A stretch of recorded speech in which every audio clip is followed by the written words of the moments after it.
Hello, my name's Scott McDonald, and this is my tutorial for an inward full dive roll, also known as an inward 360 roll, a Pasha roll, a parkour roll, a circus roll. It is the roll of many names, but it's all one trick, and it's a lot of fun, so here you go. So here's what the roll looks like. As you can see, I am swinging my left leg up, but then twisting to the left over it. We're going to learn this one in reverse, so this is actually the ending of the move first. The important thing here is that you're going to be posting on one arm and reaching underneath your armpit with the free hand to help you twist. So if you're twisting left, you're going to be on the left arm and reaching with the right arm. You don't have to hit a full handstand for this to work, and when you do the actual move it won't be as inverted as a handstand, but this is just a drill I use.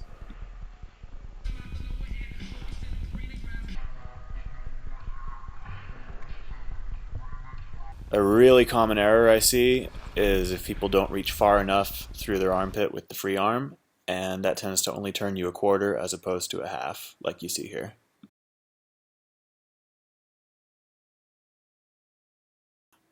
To start with, twisting left, we're going to swing our right leg. It's going to switch to the left later, but for now, the right leg is the simpler one, especially if you've done corks.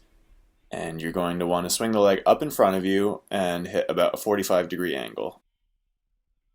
If you swing the leg out to the side instead of in front, it tends to turn into this weird cartwheel thing.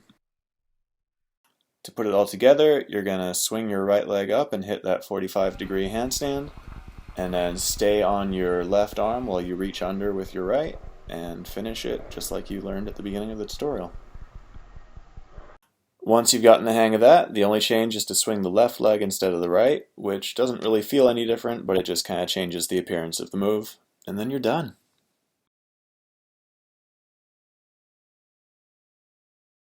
So two weird things can happen when you're learning this.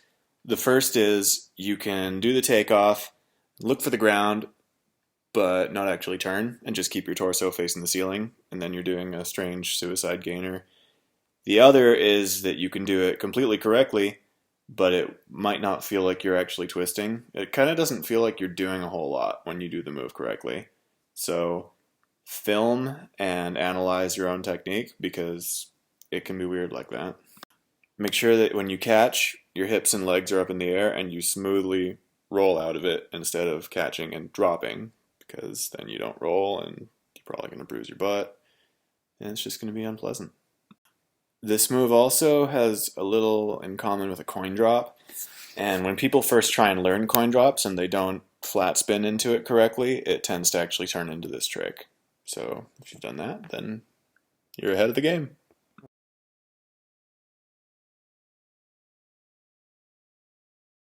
You don't need to jump super high for this move to work, and in fact you don't need to jump at all, so don't jump as high as you can and then come splattering down when you're first trying to learn it. Do that afterwards and use it as a stylistic device. I touched on this earlier, but here's what happens if you throw your hips into it sideways. Yep, so now you know how to do an inward 360 dive roll. And if you have any questions, comments, requests for future tutorials, hate mail, whatever, leave it in the comments on my YouTube. If you found this helpful, then share it with your friends. And if you want to see the stuff that I like to play with, check out my Instagram at Scott A. McDonald. Good luck. Have fun.